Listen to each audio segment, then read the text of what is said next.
ብዙ ሰው ጳውሎስ አሳዳጅ እንደሆነ ያውቃል። ብዙ ሰው አሳዳጅ የሆነውን ጳውሎስን የቀየረው የእግዚአብሔር ጸጋ እንደሆነ ያውቃል። አሳዳጅ የሆነውን ጳውሎስን የቀየረው የእግዚአብሔር ጸጋ በዝቶልኝ ቢሆን ኖሮ እኔም እኮ እንደ ጳውሎስ አሳዳጅ ከመሆን ወንጌላዊ ይሆን ነበር፣ እኔም እኮ እንደ ጳውሎስ ወንጌሉን ይዤ ይሰብክ ነበር ይላል ብዙ ሰው። ያልተረዳነው ነገር ግን ልንገራችሁ፣ ጸጋው ለሁላችንም ሲሰጥ ከሙላት ነው የተሰጠው። ማይ ጉድነስ፣ ለጳውሎስ ከተሰጠ ጸጋ ያነሰ ጸጋ ለእኛ እንዳልተሰጠ ታውቃላችሁ። እንግዲህ ርዕሳችን ከላይ እንደምታዩት ጸጋን መረዳት ነው የሚለውና እንግዲህ በአንድ በአማኝ ህይወት በጣም ወሳኝ ነገር ወይም አማኝ ከጸጋ ውጭ ባይዜ ምንም ተስፋ የለውም። አማኝም ይሁን ኃጢአተኛም ይሁን እዚህ ምድር ላይ ያለ ሰው በሙሉ ከጸጋ ውጭ ምንም ተስፋ የለውም እና ሰዎች የእግዚአብሔርን ጸጋ ሊቃወሙ ይችላሉ። የእግዚአብሔርን ጸጋ ትምህርት ላይቀበሉ ይችላሉ። ምንም አይነት ሊሆን ይችላል ከይዙ። ነገር ግን ሰው እዚህ ምድር ላይ ያለ ሰው ከጸጋ ውጭ ምንም አይነት ተስፋ የለውም። ምክንያቱም እግዚአብሔር ሰውን ለማዳን ሲያስብ፣ በኃጢአት የወደቀውን ሰው ለማዳን ሲያስብ እግዚአብሔር ጸጋን ነው የሰጠው እግዚአብሔር። ስለዚህ ሰዎች በእግዚአብሔር ጸጋ ካልሆነ መዳን አይችሉም። የዳኑ ሰዎች በእግዚአብሔር ጸጋ ካልሆነ መጠበቅ አይችሉም። የተጠበቁ ሰዎች በእግዚአብሔር ጸጋ ካልሆነ እዚህ ምድር ላይ እግዚአብሔር የሚፈልገውን የህይወት ጥራት፣ እግዚአብሔር የሚፈልገውን ምልልስ፣ ፍሬ ማፍራት የሚባለውን ነገር ያለ እግዚአብሔር ጸጋ ማንም ሰው ማድረግ አይችልም ማለት ነው። ስለዚህ የእግዚአብሔርን ጸጋ መረዳት ብለን ስንል ባለፈው እንዳለው ጸጋን መረዳት ክርስቶስን መረዳት ነው። ጸጋን መረዳት እግዚአብሔር አብን መረዳት ነው። ጸጋን መረዳት መንፈስ ቅዱስን መረዳት ነው። ለምን ብለን ስንል ትናንትና ወደ 5 ነገር አይተናል። እግዚአብሔር አባት የጸጋ አምላክ ነው ብለናል። የእግዚአብሔር መንፈስ የጸጋ መንፈስ ነው ብለናል። ክርስቶስ ራሱ ጸጋ ነው ብለናል። የተሰጠን ወንጌል የጸጋ ወንጌል ነው ብለናል። ቤተክርስቲያን የተሰጠችው ለጸጋ ቃል ነው ብለናል። ስለዚህ ይህን ያህል መጽሐፍ ቅዱሳችን ለእግዚአብሔር ቫልዩ ይሰጣል። ይህን ያህል መጽሐፍ ቅዱሳችን ትኩረት ነው የእግዚአብሔር ጸጋ የኛው ትኩረት መሆን አለበት። እንደምታውቁት እንግዲህ ስለ ፎከስ ስናወራ መጽሐፍ ቅዱሳችን በጣም ፎከስ አድርጎ አንድ ጊዜ ሳይሆን ከዛ በላይ በተደጋጋሚ መጽሐፍ ቅዱሳችን የሚያነሳቸው ነገሮች እነሱ በጣም ፎከስ ልንሰጣቸው የሚገቡ የመጽሐፍ ቅዱስ ትኩረት ናቸው። አዲስ ኪዳናችንን መጽሐፍ ቅዱሳችን ላይ ብሉይ ኪዳናችን ላይ ሞገስና ቸርነት፣ አዲስ ኪዳናችን ላይ ደግሞ ጸጋ የሚለውን ቃል ስታዩ በጣም ብዙ ጳውሎስ it is full of grace ማለት ነው። ከዚህ መጽሐፍ ቅዱስ ይህን ያህል ትኩረት ከሰጠ ጸጋ የሚለውን መጽሐፍ ቅዱስ ይህን ያህል የመጽሐፍ ቅዱስ እምብርት ሀሳብ ከሆነ የእግዚአብሔር ጸጋን መረዳት አለብን ማለት ነው። የወዶ ኔትወርክ ያለው አይሰማም ድምጼ? እንደዚህ ማለት ካቆም ቆይቻለሁና ይሰማል ቢያስ እንዴ ነው ድምጼ? ኦኬ እሺ። እና ስለዚህ መጽሐፍ ቅዱስ ይህን ያህል ጸጋ በመጽሐፍ ቅዱሳችን ይህን ያህል ፖርሽን ከያዘ ይህን ያህል ትኩረት ከሆነ የእግዚአብሔርን ጸጋ መረዳት አለብን ማለት ነው። እና ስለዚህ መጽሐፍ ቅዱሳችን ስለ እግዚአብሔር ጸጋ ሲያወራ ትናንትና እንዳልነው ከዘላለም ዘመናት በፊት የተሰጠ ይላል። ስለዚህ ስለ ጸጋ ያለ ሮንግ አመለካከት አንዱ ምንድነው? ጸጋ እግዚአብሔር ለኃጢአት መፍትሄ አድርጎ የሰጠው የሆነ ሰዓት አዳም በኃጢአት ከወደቀ በኋላ የሰጠው ተደርጎ ይታሰባል ብዙ ጊዜ ማለት ነው። እና አብዛኛው በሚባል ሰው እንደዛ ነው የሚያስበው። ነገር ግን ጸጋ ግን እግዚአብሔር በኃጢአት የሰው ልጅ ከወደቀ በኋላ እግዚአብሔር የሰጠው አይደለም። ጸጋ እግዚአብሔር የሰው ልጅ በኃጢአት ከመውደቁ በፊትም እንዲኖርበት ያዘጋጀው የህይወት ስርዓት የእግዚአብሔር ጸጋ ነው ማለት ነው። እዚህ እግዚአብሔር መጀመሪያም ሰው እንዲኖር የሚፈልገው በጸጋ እንጂ በሕግ አልነበረም። ስለዚህ ጸጋ እያልን ስንናገር ከዘላለም ዘመናት በፊት መጽሐፍ ቅዱሳችን እንደሚል የተሰጠ አሁን ደግሞ በክርስቶስ ኢየሱስ መገለጥ የታየ ነው ማለት ነው። ሰዎች ክርስቶስን ማየት ከቻሉ ጸጋን ነው የምትመለከቱት። ክርስቶስን የምታዩ ከሆነ የእግዚአብሔርን ጸጋን ብዛት ነው ክርስቶስ ውስጥ ክርስቶስ ጋር በጣም ብዙ ኃጢአተኞች መጥተዋል። ክርስቶስ ጋር ዝሙት የሰሩ ሰዎች መጥተዋል። ወንጀለኛ ሰዎች መጥተዋል። ነገር ግን ክርስቶስ እንዴት ሪስፖንድ እንዳደረገ እነሱ ወደ እሱ ሲመጡ ስትመለከቱ የእግዚአብሔርን ጸጋ ትመለከታላችሁ። እኔ አልፈርድብሽም ብሎ ሲቀበላቸው፣ ቤታቸውን ዘንድ ይገባኛል ሲላቸው፣ አብረዋቸው ሲበላ ስታዩ ያ ምን ያሳያል ሲባል የእግዚአብሔርን ጸጋ ነው የሚያሳየው። ጀጅ የሚያደርግ ቢሆን ለጀጅመንት የመጣ ቢሆን ፈራጅ ለፍርድ የመጣ ቢሆን ኖሮ ኃጢአተኞች አይጠጉትም ነበር ክርስቶስን። አመንዝራዎች አይጠጉትም ነበር ክርስቶስን።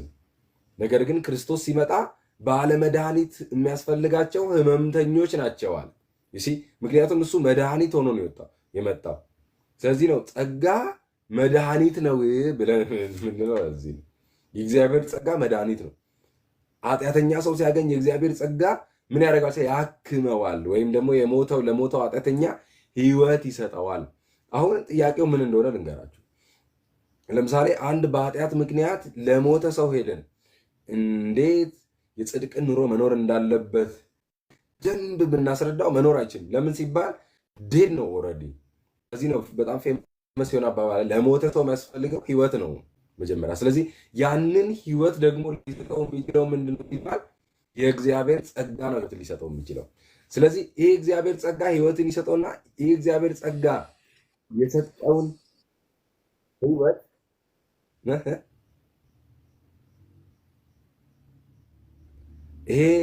በዚህ እግዚአብሔር ጸጋ ሰውየው ያገኘውን ህይወት በዚህ እግዚአብሔር ጸጋ እዚህ ምድር ላይ ኤክስፒሪየንስ ያደርገዋል ማለት ነው። ስለዚህ ጸጋን መረዳት ያለብን እግዚአብሔር የጸጋ አምላክ ስለሆነ ነው።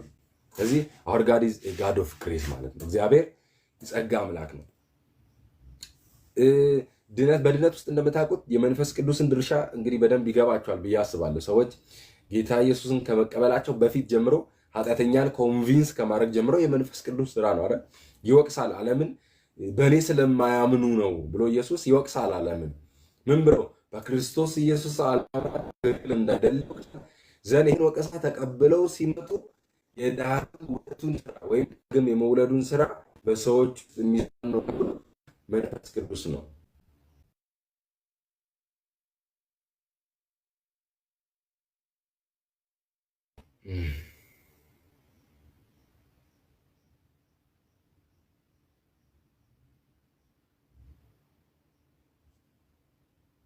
አለው እኔ ይሰማል ድምጼ አንቺ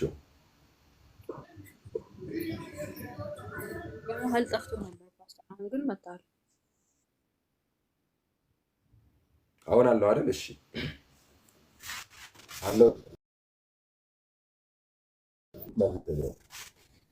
አለህም ለማለት ይከብዳል፣ ይቆራረጣል በመሀል ማለት ነው። ኦኬ እሺ እንግዲህ ምንድነው ማድረግ ያለብኝ?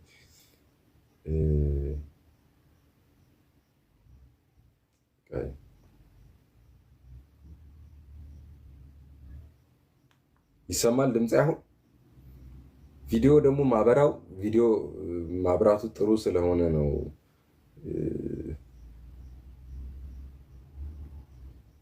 ድምጽ ይሰማል?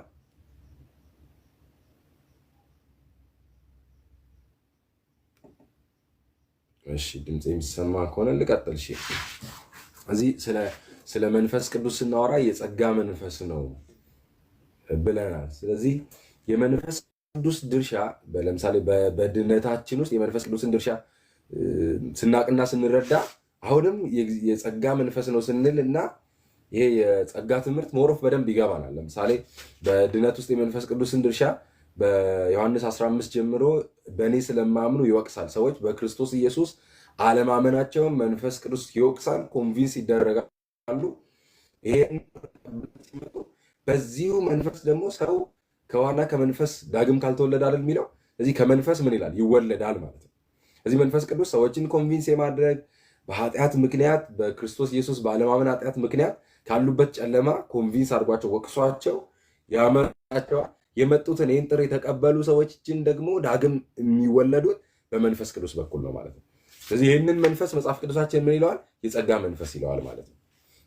ሌላኛው የጸጋ ወንጌል እንግዲህ እንደምታውቁት የሚያድን ነው ይላል መጽሐፍ ቅዱስ አይደል? ሮሜ መጽሐፍ ምዕራፍ 1 ቁጥር 16 ላይ እንደዛ ነው። በወንጌል አላፍርም አስቀድሞ ላይ ደግሞ መግዲ ሰው ለሚያምን ሁሉ የእግዚአብሔር ኃይል ለማዳን ነው ይላል።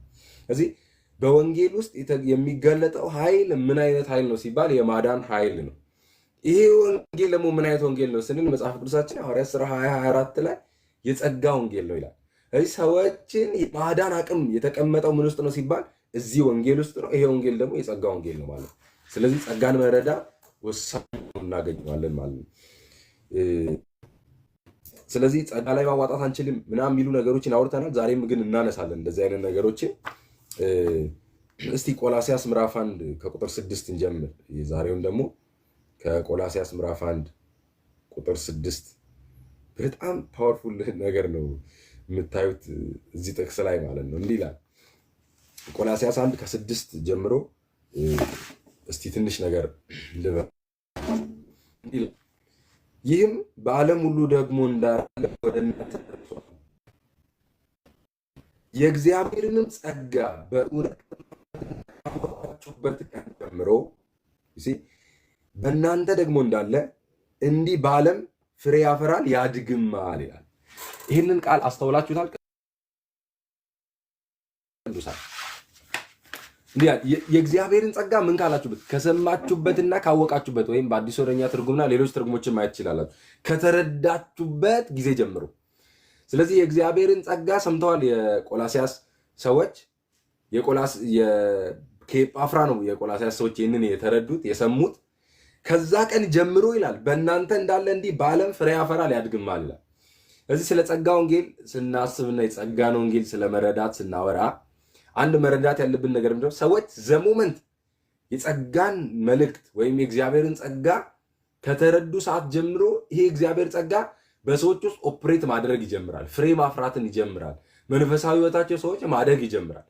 እድገት እንደምታውቁት አድጋለሁ ወይም አሳድገኝ ምናምን በሚል አይደለም የሚመጣ። ለማደግ የሚያስፈልገውን ኮንቴንት ሰው ማግኘት አለበት። ለምሳሌ አንድ ህፃን ልጅ ለማደግ የሚያስፈልገው ነገር የእናት ጡት ወተት ሳምቲንግ የሆነ ይህን ቢመገብ ይህን ምናምን ብለን የምንላቸው የተለያዩ ነገሮች አሉ። ሰዎች ያንን በመመገብ እና ያን በማለት ህፃን ልጅ ያድጋል። ልክ እንደዛ እድገት የሚመጣው አዲስ ኪዳናችን ላይ በክርስቶስ ኢየሱስ ላመነው ሰው እንዴት ነው የሚያድገው ሲባል የእግዚአብሔርን ጸጋ በእውነት ከሰማችሁበትና ካወቃችሁበት ቀን ጀምሮ። ስለዚህ ዘደይ ሰዎች የእግዚአብሔርን ጸጋ መስማት ሲጀምሩ፣ ዘደይ ሰዎች የእግዚአብሔርን ጸጋ መረዳት ሲጀምሩ ፍሮም ዛት ደይ ምን ይጀምራል ካላችሁ ለውጥ ይጀምራል ማለት። ምናልባት ይሄ ለውጥ በእንትን ላይ ጀምር ይችላል፣ በድርጊት ላይ ጀምር ይችላል። ዛሬ ተነስቶ በቃ ምናምን ብሎ ላይ ጀምር ይችላል። ይሄ ለውጥ ግን ከምን ይጀምራል ሲባል ከተረዳችሁበት ያለ ከአስተሳሰብ ይጀምራል ይሄ ለውጥ። ለምሳሌ መስጠትን ላንሳ። አንድ ሰው መስጠት የማይሰጥ ሰው ዛሬ ተነስቶ ዝም ብሎ ብድግ ብሎ ከመስጠት አይጀምርም። እንደምታውቁት መስጠት የሚያም ነገር ነው። ዝም ብለህ ተነስቶ ሰው ሊያደርግ አይችልም። ብዙ ጊዜ ስላለው ነው የሚሰጠው ምናምን የሚባሉ ሮንግ ነገሮች አሉ። ሰው ስላለው አይሰጥም። ሰው ካልገባው፣ ሰው ካልተረዳ ሊሰጥ አይችልም። ነገር ግን ዘደይ ተነስቶ በዛ ቀን ማድረግ አይችልም። አንድ ምስክርነት አንብቤያለሁ። አንድ እግዚአብሔር ሰው አንድ ሰው አለ መኪናውን ሰጠ የሚል አነበብኩኝ አለ ኢየሱስ ጌታ ለቤተ ክርስቲያን እና እኔ መኪና ነበረኝ አለ በሰዓቱ እኔ ሞተር ነበረኝ አለ እና እኔም ሞተሬን መስጠት አለብኝ ብዬ ተነሳዋል እና አመመኝ አለ እና ኢዚ አይደለም ይሄ ሰው እንትን መጀመሪያ መስተካከል ያለበት ነው መረዳቱ ነው መስተካከል ያለበት። የሆነ ሰው የሆነ ነገር ስላደረገ ማለት ማይንድ ሲቀየር የሰው አስተሳሰብ ሲቀየር ለዛ ነው መጽሐፍ ቅዱሳችን በአእምሯችሁ መታደስ ተለውጡ እንጂ ዓለም አትምሰሉ የሚለው።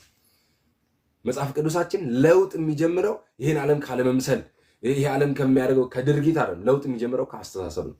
ሰው አስተሳሰቡ ሲቀየር ኑሮ ይቀየራል። አስተሳሰቡ ሲቀየር እምነቱ ይቀየራል። እምነት ሲቀየር ኑሮ ይቀየራል ማለት ነው። ስለዚህ የቆላሲያስ ሰዎች እንዴት ነው ፍሬ ማፍራት የጀመሩት? የቆላሲያስ ሰዎች እንዴት ነው ማደግ የጀመሩት? ቅዱሳችን እንዴት የእግዚአብሔርን ጸጋ ከሰማችሁበትና ካወቃችሁበት የእግዚአብሔርን ጸጋ ከተረዳችሁበት ቀን ጀምሮ ይላል። የሚገርም ነው በጣም። ስለዚህ ቅዱሳን የእግዚአብሔርን ጸጋ መረዳትና ማወቅ ያስፈልጋል ማለት ነው። ምንም ነገር አውቃችሁ በክርስትና በጣም ብዙ ነገር አውቃችሁ በግሪክ በዕብራይስጥና በተለያዩ ቋንቋዎች መጽሐፍ ቅዱስን እያላችሁ ሰው የእግዚአብሔርን ጸጋ ካልተረዳ ግን እስቲል እግዚአብሔርን ለማስደሰት የሚኖር ሰው ነው የሚሆነው። እስቲል ገና በእግዚአብሔር ፊት ለመቅረብ የሚጣጣር ሰው ነው የሚሆነው። ሰዎች በእግዚአብሔር ቤት ረጅም ዓመት አስቆጥረው እስቲል ሰልፍ ፐርፎርማንስ ሜንታሊቲ አላቸው።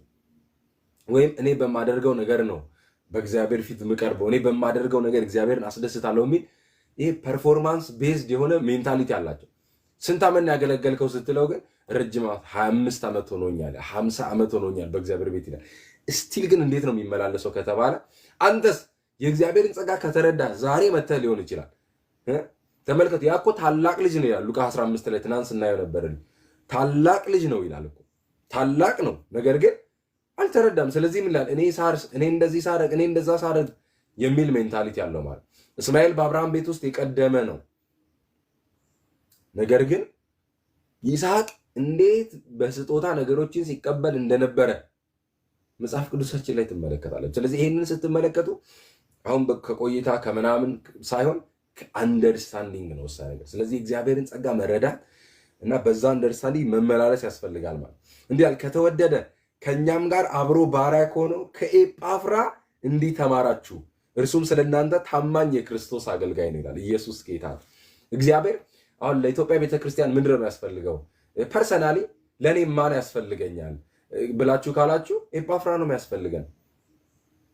ኤጳፍራ ያስፈልገናል ፐርሰናሊ ለእያንዳንዳችን ማለት ማን ነው ያስፈልገን ካላችሁ ለምን ብላችሁ ካላችሁ የእግዚአብሔርን ጸጋ ይነግረን ማለት ኤጳፍራ መጥተዋል እያንዳንድሽ ፍርድ ይጠብቅሻል ብሎ ቢሆን ኖሮ ቆላሲያስ ቤተክርስቲያን ጳውሎስ የሚለውን አይነት ፍሬ ያፈራሉ ብላችሁ ታስባላችሁ? ኔቨር፣ በፍጹም። ምክንያቱም ትናንትና ስናገር እንደነበረው እግዚአብሔር አማኝ ፍሬ ሊያፈራ ይችላል ብሎ ያመነውና በዚህ መንገድ ብቻ ነው ፍሬ ልታፈሩ ትችላላችሁ ብሎ እግዚአብሔር የሰጠው ጸጋና ጸጋን ብቻ ስለሆነ ማለት። ስለዚህ ከኤጳፍራ ይህንን ተምራችሁ ይላል። ተማራችሁ ዘንድ ከተማራችሁ ዘደይ ምን ማድረግ ጀመራችሁ ይላል? ፍሬን ማፍራት ጀመራችሁ ይላል። የእግዚአብሔርን ጸጋ መወድበት ምክንያት አንዱ ይሄ ነው። ተቀበላችሁ፣ በእናንተስ መስራት ይጀምራል ማለት። ሱስ ሊኖርባችሁ ይችላል። በአንድ ቀን ያንን ሱስ ማቆም ላትችሉ ትችላላችሁ። ነገር ግን የእግዚአብሔርን ጸጋ ዘደይ ስትቀበሉ፣ የእግዚአብሔርን ጸጋ ስትረዱ ምን ያደርጋችሁ? ዲስኮምፎርት ቢያንስ ይነሳችኋል። ያንን ነገር በማድረግ ኢንጆይ አታደርጉም ማለት ነው። እዚህ የእግዚአብሔር ጸጋ በሰው ሕይወት ውስጥ የሚሰራው ይህንን እጅህን አይቆርጥም። የእግዚአብሔር ጸጋ ሲጋራ እንዳታጨስ፣ እንዳጠጣ፣ መጠጥ ቤት እንዳትሄድ እግርህን አይሰብርም። የእግዚአብሔር ጸጋ እግር እያለ እጅ እያለ አፕታይትህን ግን ይቆልፈዋል ማለት ነው። ኢየሱስ ጌታ ነው። እዚህ እኛው ይሄ ነው። እግሩ ቢሰበር ይሄ ልጅ አርፎ ይቀመጣል፣ እጁ ቢሰበር አርፎ ይቀመጣል ምናምን ይላል። እና አንድ ጊዜ ማስታወሰው አንድ እንትን አለና ጓደኛዬ ነገረኝ፣ በጌታ አይደለም እና ወንድሙ በጣም ሱስ አለበት፣ የሲጋራ ሱስ ማለት ነው። እና ይፈነከትና የጥርሱ ምናምን ረግፎ ይተኛል ማለት ነው። እና ጥርሱ ረግፏል ምናምን እና አፉ ቆሳስሏል፣ ተፈንክቶ ተደባድቦ ማለት ነው። እና ምን አለ? ሸተተኝ ሲጋራ አለ ልጁ ማለት ነው። እና ትራሱን እንዲከፍ አረኩኛል ዝም ቤት ተጠራጥሬ ሳረግ ሲጋራ አገኘዋል። እና በጣም የተገረምኩት አለ ቤት በኩል እንዴት አድርጎ ነው ያጨሰው ብዬ ነው የገረመኛል። እና አፉ ሙሉ ለሙሉ ቆስሏል አለ። እና እኛ ብዙ ጊዜ እንደ ሰው ስርዓት የምናስበው ይሄን ነው። ብትደበድበው ብታስረው ያንን ነገር የሚያቆም ምናምን ይመስላል። አይደለም። የእግዚአብሔር ጸጋ ግን እንደዛ አይደለም የሚያደርግ። የእግዚአብሔር ጸጋ ግርህን አይሰብርም። የእግዚአብሔር ጸጋ ቤት አይቆልፍብህም። ያኛው ነገር አቬለብል ሆኖ እያለ እንዳታደርግ ግን አቅም ይሰጣል። አቅም ይሰጣል ማለት። ስለዚህ ነው ሰዎችን ሁሉ የሚያድን የእግዚአብሔር ጸጋ ተገልጧል። ይህም ጸጋ ኃጢአተኝነትና ዓለማዊ ምኞትን ክደን የሚለው ማለት እንጂ ለዚህ ነው ኢየሱስን ከዓለም እንድታወጣቸው ሳይሆን አለ በዓለም እንድትጠብቃቸው ነው አለ። ስለዚህ ነው ክርስትና ገዳማዊነት አይደለም ብለን ምንለው ማለት ነው። ለምን እዚህ በዓለም እያለ ምን እንድትጠበቅ ነው የሚያደርግ። የእግዚአብሔር ጸጋ እዚሁ በዓለም እያለ ይጠብቃል።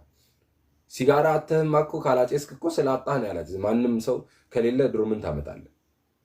ይሄ የሆነ ሳምቲንግ እያለ ነገሩን ምን ማለት እምቢ ማለት እያለ ነገሩን መተው እንድትል ማድረግ የእግዚአብሔር ጸጋ ነው። የእግዚአብሔር ጸጋ ከውስጥ ነው በእኛ ውስጥ የሚሰራው፣ ከውጭ አይደለም። የእግዚአብሔር ጸጋ የሚሰራው ተው ምናምን አይደለም። ለምሳሌ በሕግና በጸጋ መካከል ያለው እኮ አንዱን ዲፍረንስ ስትመለከቱ ምንድነው? በሕግና በጸጋ መካከል ያለው ለምሳሌ ትልቁ ልዩነት ምንድነው ብላችሁ ካያችሁ ሕጉ አታርግ፣ እንደዚህ አትበል፣ አትስረቅ ምናምን አለ። ይሄ ከውጭ የሚመጡ ትእዛዞች ናቸው። ነገር ግን አንተ ያንን ነገር እንዳታደርግ ምንም አይነት ኢነርጂ አይሰጥህም።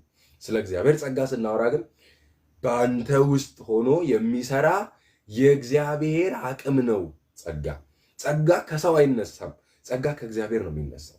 ስለዚህ ከሰው ዘንድ ጥያቄ ቀርቧል። እግዚአብሔር ጸጋ ነው የሰጠን። እግዚአብሔር ሆይ አሁን ጸጋ ያስፈልገናል ብለን ጠይቀን አይደለም እግዚአብሔር ጸጋ ነው የሰጠን። ከሰው ዘንድ ምንም አይነት ጥያቄ ሳይቀርብ የእግዚአብሔር ነው ኢኒሼት ያደረገው ጸጋን ለሰው ለመስጠት ማለት። ስለዚህ ነው ጸጋ ስንል የእግዚአብሔር ሐሳብ ነው እያልን ያለን እንጂ ጸጋ የሰው ሐሳብ አይደለም። ጸጋ በእኛ ጥያቄ የመጣ አይደለም።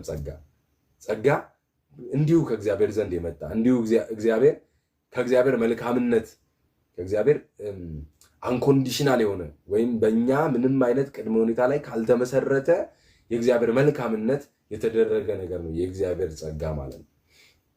ስለዚህ ይህንን የእግዚአብሔርን ጸጋ ሰዎች አንደርስታንድ ማድረግ ሲጀምሩ፣ የእግዚአብሔርን ጸጋ መረዳት ሲጀምሩ፣ ዘሞር በእግዚአብሔር ጸጋ እውቀት ሰዎች እያደጉ መምጣት ሲጀምሩ ምን ይሆናል ብለን ካለን ፍሬን ያፈራል ይላል።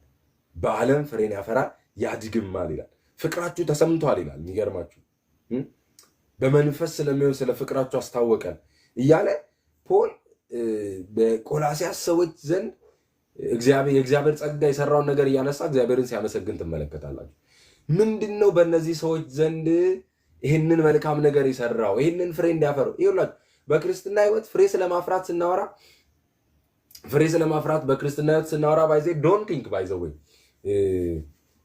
በጣም እንደው የማይቻል ነገር ተደርጎ ይወራል። ክርስትና በጣም ከባድና እንትን ነው ምናምን ይባላል። ክርስትና በሰው ጥረት የሚካሄድ ከሆነ በእኛ ልፋት ፍሬን ለማፍራት የምንሞክር ከሆነ በእርግጥ ከባድ፣ ነገር ግን የእግዚአብሔር ጸጋ ላይ ሰው ከተደገፈ ግን በጣም ቀላል። ለምን ሲባል እኛ ሳንሆን እሱ በእኛ ውስጥ የሚሰራው ስለሆነ። እዚህ ክርስትና እግዚአብሔር በእኛ ውስጥ የሚያደርገው የእግዚአብሔር ጸጋ በእኛ ውስጥ የሚሰራው እንጂ እኛ ተጣጥረን የሆነ ነገር አድርገን የእኛ ኮንትሪቢዩሽን የእኛ ፐርፎርማንስ ተዋቶ ምናምን የሚደረግ ነገር ስላይደለ ማለት ነው። ስለዚህ ከፐርፎርማንስ ቤዝድ ከራስ ጥረት መውጣት አለብን፣ መፋታት አለበት ክርስትና ማለት ነው። እዚህ ከዛ ከወጣ የምርም ክርስትና በትክክል ኢንጆይ ያደረግን እንደ ቆላሲያስ ሰዎች ፍሬን እያፈራን መኖር እንችላለን ማለት ነው። ዛሬ እስቲ አንድ ነገር የጸጋን ባህሪያት ነው እስቲ የሚያድን ጸጋን ባህሪያት ነው። ከዚህ ጋር ተያይዞ ስለ ጸጋ ስናወራ ኮመን ግሬስ ወይም የጋራ ጸጋ የሚባለውን አይደለም እኛ የምናወራው። ዛሬ የምናወራው የሚያድን ጸጋ ወይም ሴቪንግ ግሬስ የሚለው ነው። ግን ትንሽ ነገር ስለ ኮመን ግሬስ ልንገራችሁ። ኮመን ግሬስ ወይም የጋራ ጸጋ ወይም የጋርዮሽ ጸጋ የሚባለው ምንድን ነው? እግዚአብሔር የሚያምን የማያምን ሳይል ለሁሉም ሰው አቬይለብል የተደረገ ለሁሉም ሰው የሚሰራ አቬይለብል ከሚለው በላይ ለሁሉም ሰው የሚሰራ ጸጋ ማለት ነው። ምን ማለት ነው? ለምሳሌ ማቴዎስ ላይ የምትመለከቱ ለምሳሌ ዝናብ፣ ፀሐይ ምናምን ብለን ስንል በጌታ የሆኑ ሰዎች ቤት ነው ብቻ ነው ፀሐይ የሚወጣው? በጌታ የሆኑ ሰዎች ማሳ ላይ ብቻ ነው ዝናብ የሚዘንበው? አይደለም አይደል? ያ ኮመን ግሬስ እንላለን። እግዚአብሔር እንዲሁ በጸጋው ለሁሉም የሚያደርገው መልካምነት ማለት ነው። ለሁሉም የሚያደርገው መልካምነት ያኛው የጋርዮሽ ጸጋ ወይም ደግሞ እግዚአብሔር ለእንትና ሳይል የሚደረግ ወይም ሁሉም ላይ የሚሰራ የሚል አቬይለብል የሚለው ያኛውም አቬይለብል ስለሆነ ማለት ነው። ጸጋ እሱ ኮመን ግሬስ ይባላል። እሱን አስፈላጊ ከሆነ ራሱን ችሎ ኮመን ግሬስ ብለን ማየት እንችላለን። እኛ ግን ዛሬ የምናወራው ግን ሴቪንግ ግሬስ ነው የምናወራው። ምንድን ነው ሴቪንግ ግሬስ ወይም የሚያድን ጸጋ ምንድን ነው የሚለውን እስቲ አብረን ከኔ ጋር። የሚያድን ጸጋ ባህሪያቶቹ ምንድን ናቸው? የመጀመሪያው ሁሉን አቀፍ ነው ወይም ዩኒቨርሳል ነው የሚለውን እንይ። ስለ እግዚአብሔር ጸጋ ስናወራ እንግዲህ ህግን አሁን ስናወራ አንዱ ከህግ ጋር ተያይዞ የምናነሳው ምንድን ነው? ህግ ዩኒቨርሳል አይደለም። የሙሴ ህግ ማለት ነው የተሰጠው ለእስራኤላውያን ነው። ከእስራኤላውያንም የተሰጠው ከግብፅ ባርነት ለወጡ ነው። ኢቭን አብርሃም ምናምን ሄደህ ብትጠይቃቸው አያውቁትም። ምክንያቱም እግዚአብሔር ዘዳግም ምዕራፍ 5 ላይ ያለው ከግብፅ ለወጡ እስራኤላውያን ብቻ የተሰጠ ነው እንደምታውቁት። ስለ ጸጋ ስናወራ ግን ጸጋ ግን ዓለም አቀፋዊ ነው ወይም ዩኒቨርሳል ነው።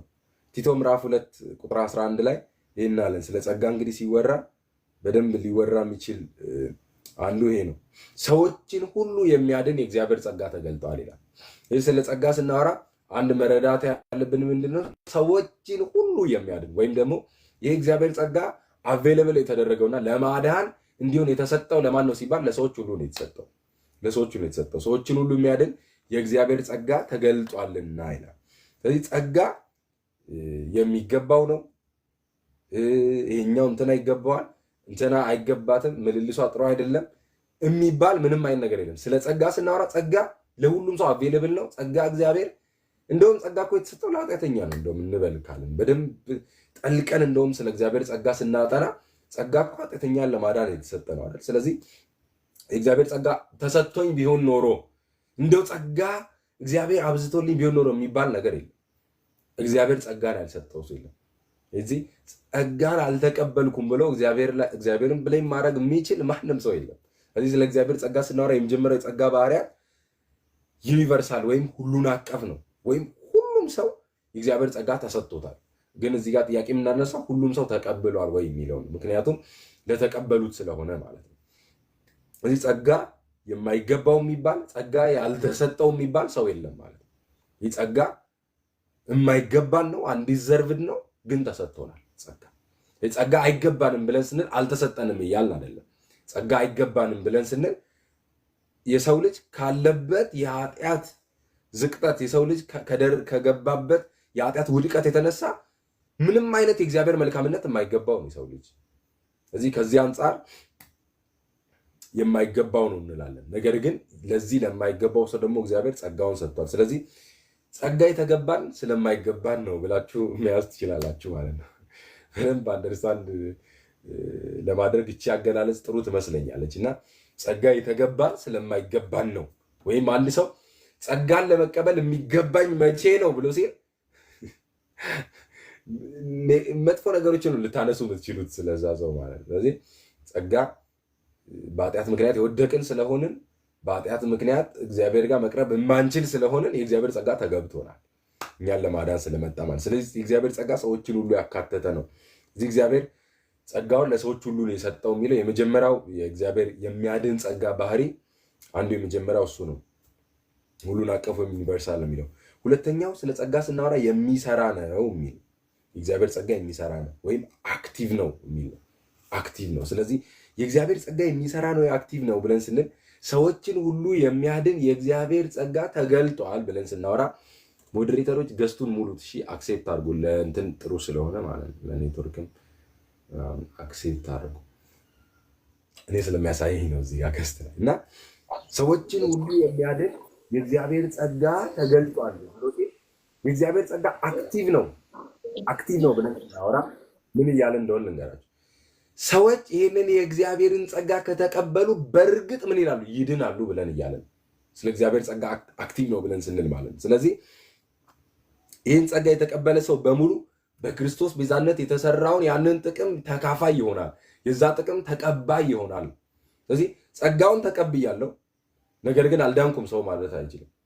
የእግዚአብሔርን ጸጋ እኮ እሺ ብዬ ነበረ ግን አላዳነኝም ሰዎች ማለታችሁ። ለምን ሲባል የእግዚአብሔር ጸጋ ምንድን ነው? የሚሰራ ነው ወይም አክቲቭ ነው የእግዚአብሔር ጸጋ።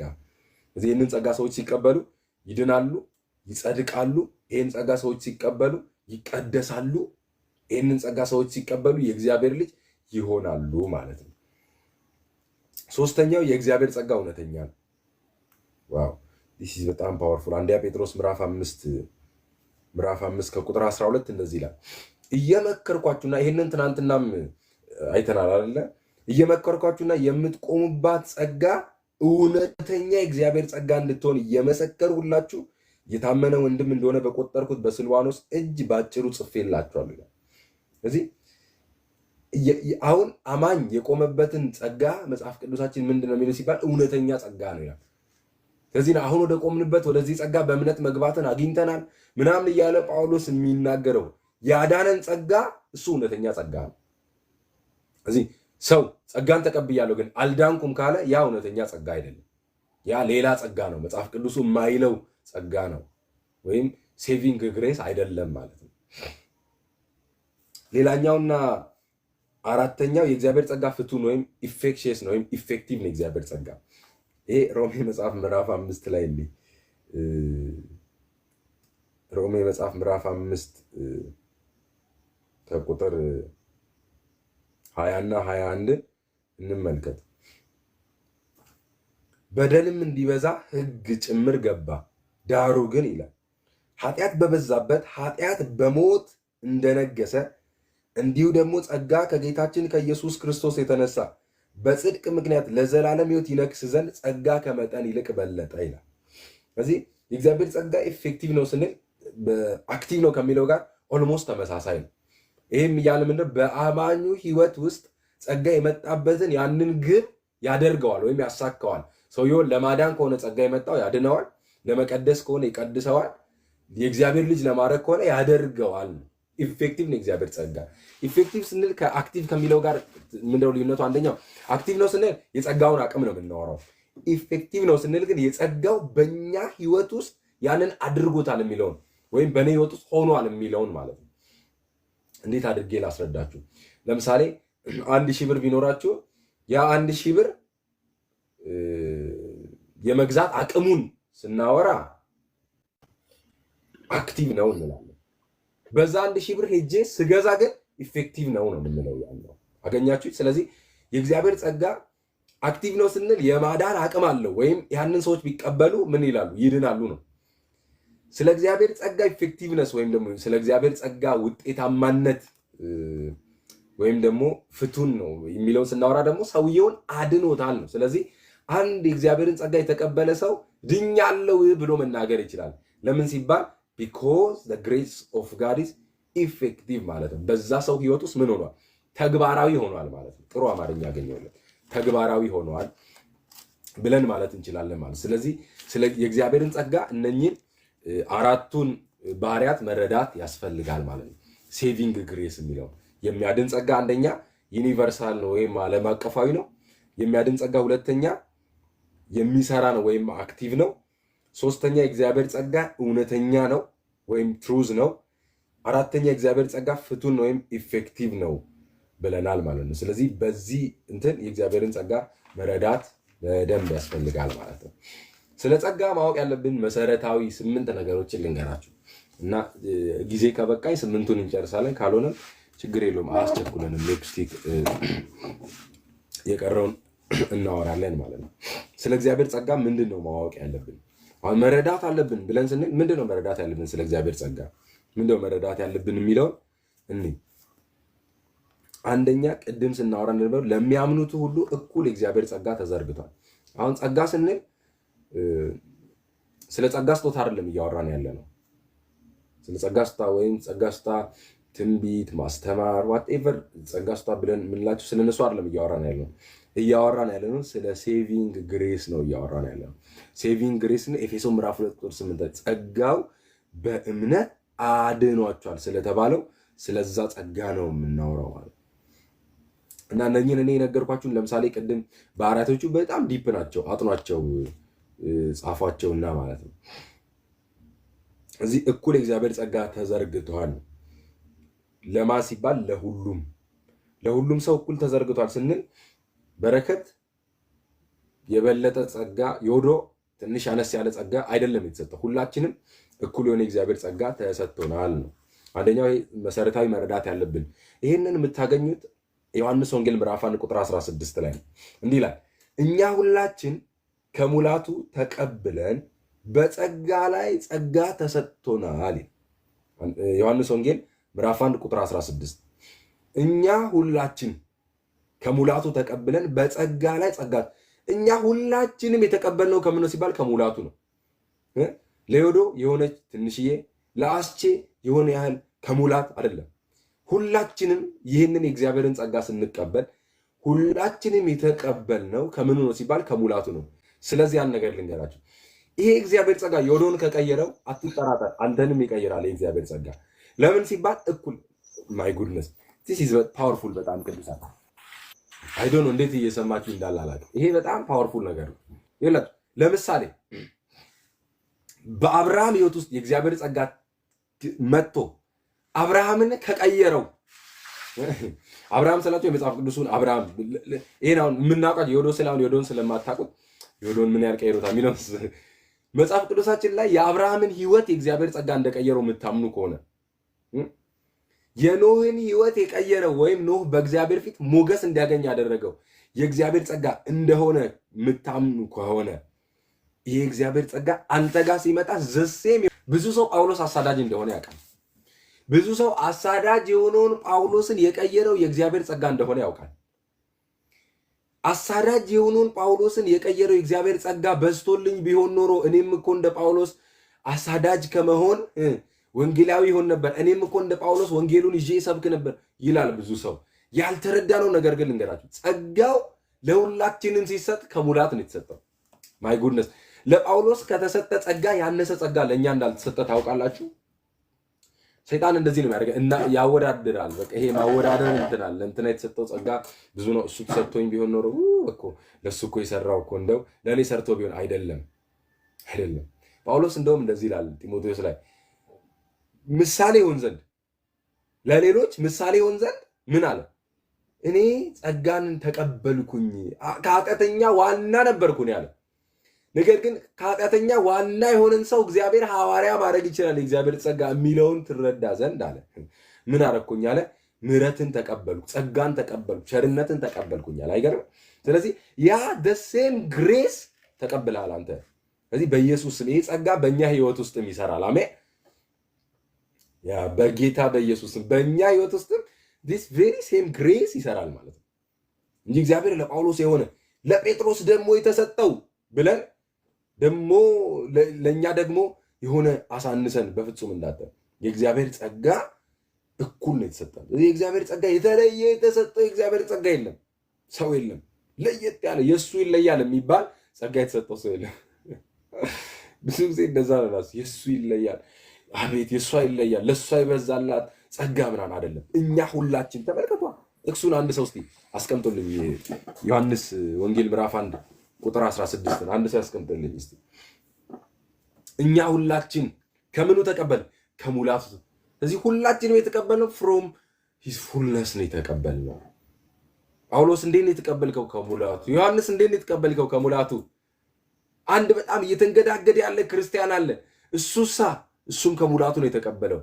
ስለዚህ ይህንን አንደርስታንድ ማድረግ ሲጀምር ይሄ እግዚአብሔር ጸጋ በህይወት ውስጥ ምን ይላል? ኢፌክቲቭ መሆን ይጀምራል። ለምን? የእግዚአብሔር ጸጋ ኢፌክቲቭ ነው፣ ፍቱን ነዋ ብለናል። የሚሰራ ስለሆነ የእግዚአብሔር ጸጋ ማለት ነው። እዚህ ለዮሴፍ ቆይ እችን ልንገራችሁ፣ አታመንዝር የሚል ሕግ የለም። ለዮሴፍ አልተሰጠውም። እንደምታውቁት አታመንዝር የሚል ሕግ ዮሴፍ አለው። አንብባችኋል? ዘፍጥረት ላይ እንደዛ ነው የለም። ግን ዮሴፍ ግን እንደዚህ አለ፣ አላመንዝርም ማለት እኔ በአምላኬ ፊት ይህንን በደል አደርግ ዘንድ እግዚአብሔር ከኔ ያርቀዋል። እንዴት ይሄ ሊሆን ቻለ? በእግዚአብሔር ጸጋ። ሕግ ሳይሰጥ በፊት ያላመነዘሩ ሰዎች ነበሩ።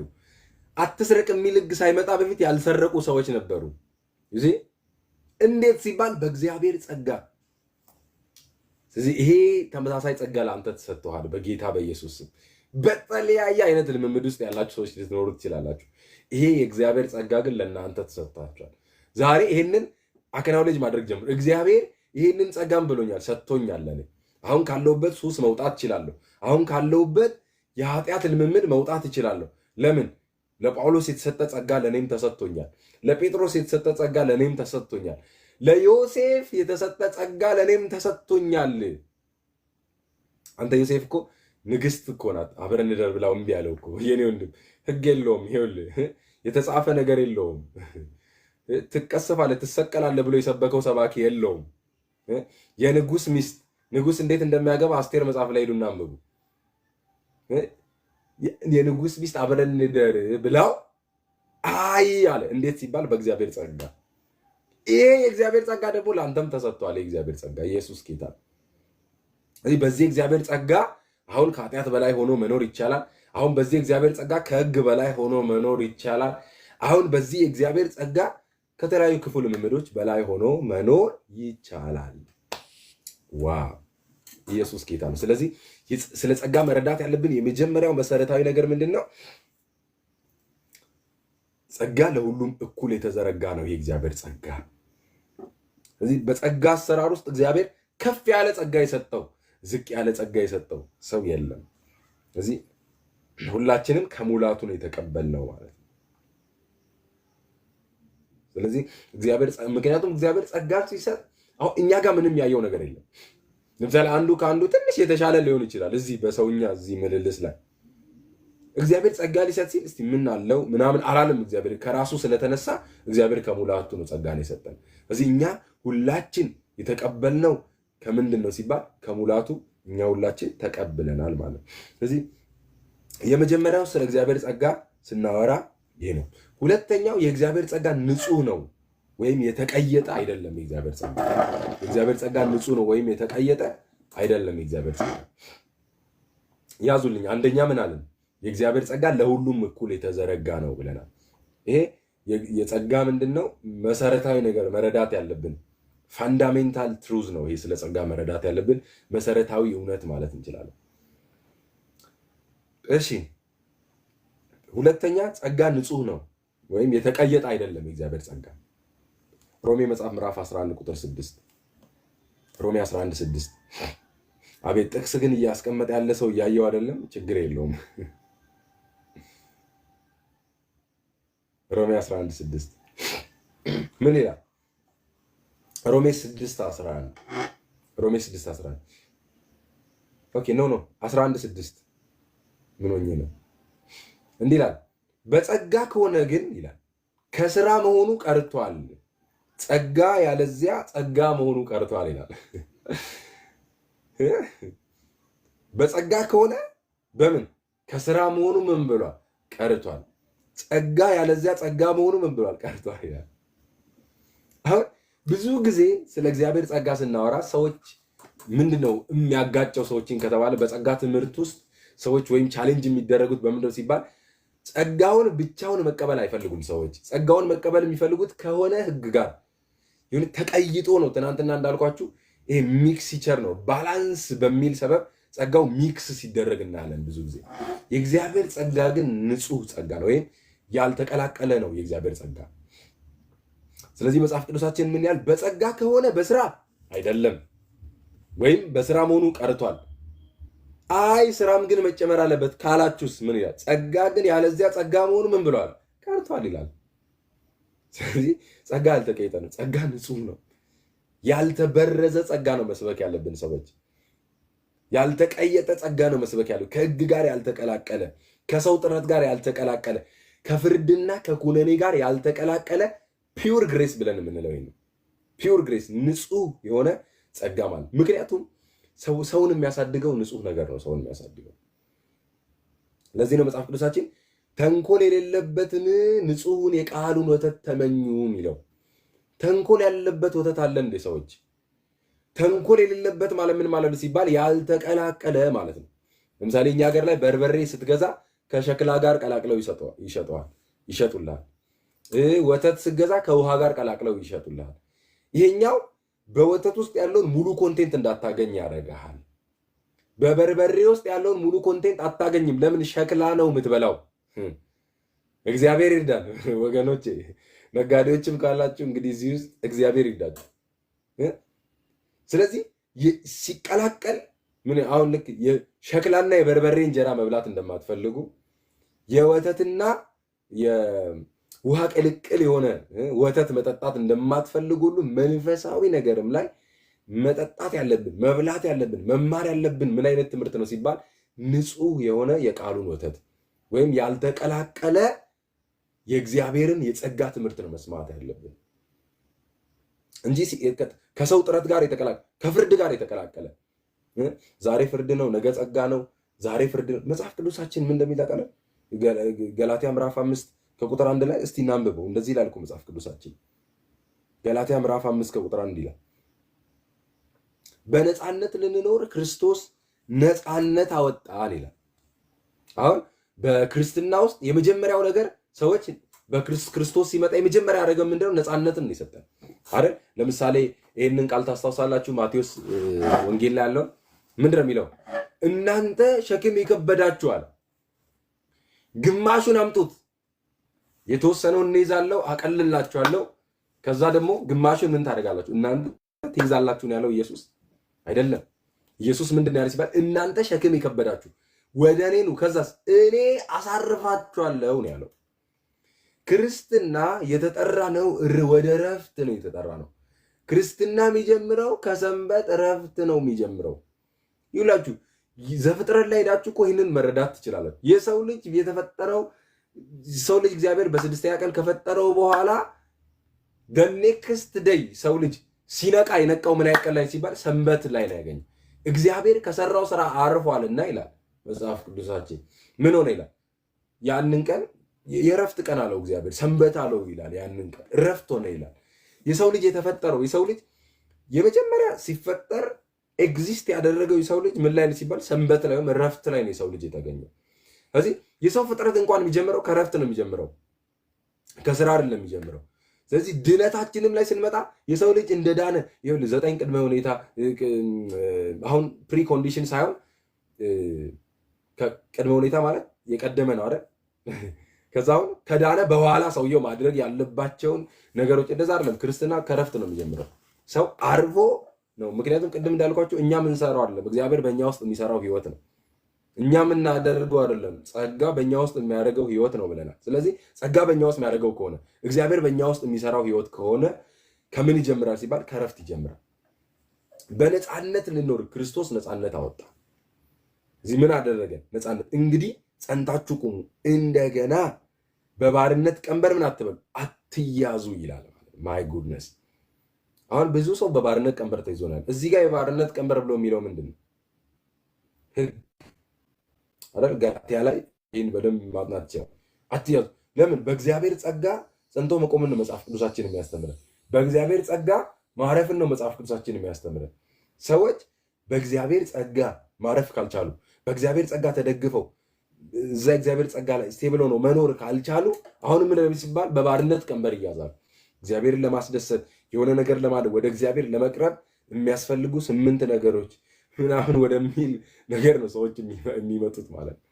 ስለዚህ እንዲህ ይላል፣ እነሆ እኔ ጳውሎስ እላችኋለሁ ብትገረዙ፣ ተመልከቱ፣ ክርስቶስ ምንም አይጠቅማችሁ። አሁን እዚህ ጋር አንድ ነገር አንሱ። ለምሳሌ መገረዝ እኮ ዋን ታይም ነው ብያችኋለሁ ትናንትና። መገረዝ ቀንበር አይደለም። ባይዜ እናውራ ከተባለ አሁን በሰውኛ ቋንቋ እናውራ ከተባለ እንግዲህ እዚህ ውስጥ ያልተገረዘ ወንድ ልጅ አለ ብዬ አላስብም። ቀንበር አይደለም። አሁን ቀንበር ሆኖባቸዋል። ቀንበር የሆነባቸው አንዳንድ ቁጥር ጻፉን ጸልይላቸዋለን። ቀንበር አይደለም፣ ዋን ታይም ነው። ለሆነ ሰዓት ፔን ሊኖረው ይችላል፣ ግን ያልፋል።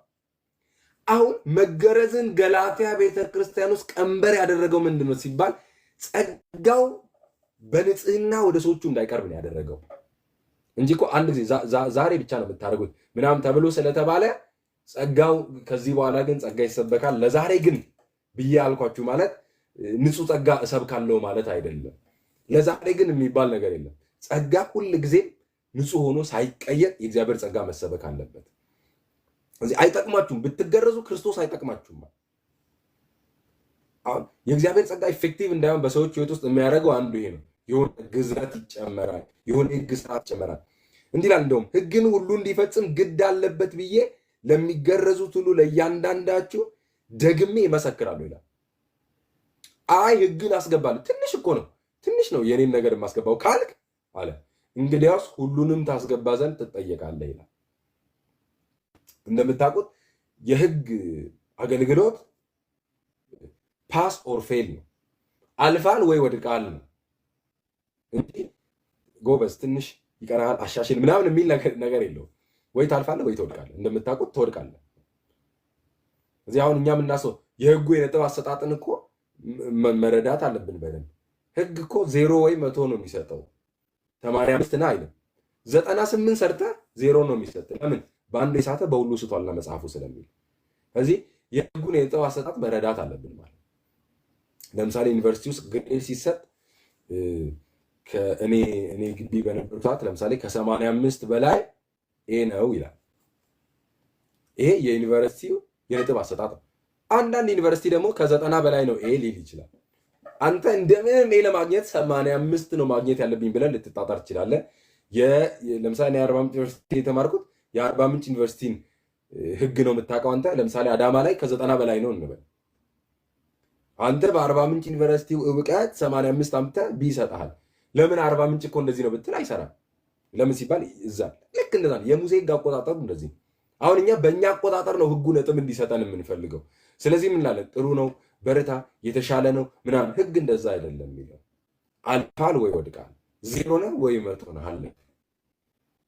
ስለዚህ ነው ጳውሎስ ይህንን ከጨመራችሁ ሁሉም ትጨመሩ ትጠየቃላችሁ። በህግ ልትጸድቁ የምትፈልጉ ከክርስቶስ ጋር ወድቃችኋል። ዩሲ ህጉ ሲጨመር ከጸጋ ተወደ እንጂ ጸጋውን ይዤ ከዛ ህጉንም ይዤ የሚባል ነገር የለም። ይሄ ልክ ድሮ ሰምታችኋል። አንድ እንትን አለ አንድ የሰማሁት ትላልና ምን ያ አንድ ሰው ከስሩ ትልቅ ገደል አለ ይላልና ትንሽዬ እንጨት ላይ ተንጠልጥሎ ይሄን ታሪክ ብዙዎቻችሁ ታውቃላችሁና በጣም ትንሽ እንጨት ላይ ተንጠልጥሎ ያለውና ከስሩ ትልቅ ያለው እግዚአብሔር አድነኝ ይላልና እግዚአብሔር እንደዚህ አለው እንደማድንህ ታምናለህ አለው እግዚአብሔር። አዎ አምናለሁ ሲል እንጨቱን ልቀቀዋል። ማይ ጉድነስ ኧረ ጌታ ሆይ ያለ እንዲያስኩኝ ምን አድርገኝ አድነኝ። እንጨቱ እየተሰበረ እየመጣ ነው። እንጨቱን ለቀህ እግዚአብሔር እንደሚያድን የምታምን ከሆነ ገደል አለ ከስር እውነት ነው። እንጨቱን ግን ትለቃል። እግዚአብሔርን የማታምን ከሆነ ግን ሁለት ትይዛለህ። ካላዳነኝ ድንገት ምን አደርጋለሁ? እንጨቷን እንዲያስኩኝ ቀጠለ። የኔ ወንድም እንጨቱ ግን የሚሰበር ነው። ስለዚህ አሁን ሰዎች እንደዚህ በራሴ የሆነ ነገር ፐርፎርም እያደረኩ እጠብቃለሁ። የሚያድነው ጸጋ ከሆነ በጸጋ ድናለሁ። አይ የሰው ጥረትም ግን የሚፈለግ ከሆነ ደግሞ የተወሰነ ነገር እያስቆጠርኩኝ እኖራለሁ ይላል። ይህ ክርስትና ደግሞ ማስቆጠር አይደለም። ክርስትና የእግዚአብሔር ጽድቅ ለእኛ ሲቆጠርልን ነው። ክርስትና ተቆጥሮልን እንጂ አስቆጥረን አይደለም። ክርስትና ጸጋ የጸጋ ሪልም በዚህ አይደለም የሚሰራው። የጸጋ ሪልም ይሄን አይደለም የሚሰራው። ስለዚህ ወድቃችኋል ይላል። ይሄ ልክ አንድ ታሪክ እዚህ ቲክቶክ ላይ ቪዲዮ ሰርቼበት ነበርና አንዲት ሴት ናት ይላል እና አንድ ሰው መኪና እየነዳ እየሄደ እንጨት ተሸክማ ትሄዳለች እና ልርዳት ብሎ እናቴ ላድርሶት የት ነው የሚሄዱት ብሎ መኪናው ላይ ውጡ ይላቸዋል ማለት እና ከኋላ ማለት ነው ከኋላ ክፍቱ ላይ እናትየው ትወጣለች እና ሰውየው እየነዳ በስፖኪዮ ሳይ ሴትዮዋ እንጨቱን እንደተሸከመች ነው መኪናው ላይ ወጣችው። ዘን መኪናውን አቆመና ማዘር ለምን እንጨቱን ተሸከሙ? ያውርዱ እንጨቱን ይላቸዋል። አይ ልጄ እንጨቱንም ተሸክመ እኔንም ተሸክመ አይሆንም። ስለዚህ ችግር የለውም እንደተሸከምኩኝ እኔን ካደረስከኝ ይበቃኛል አሉ። ክርስትና ብዙ ሰው እንደዚህ ነው የሚያስበው። ካዳነኝ ይበቃል፣ ህይወትን ለመኖር እኔ እጣጣራለሁ።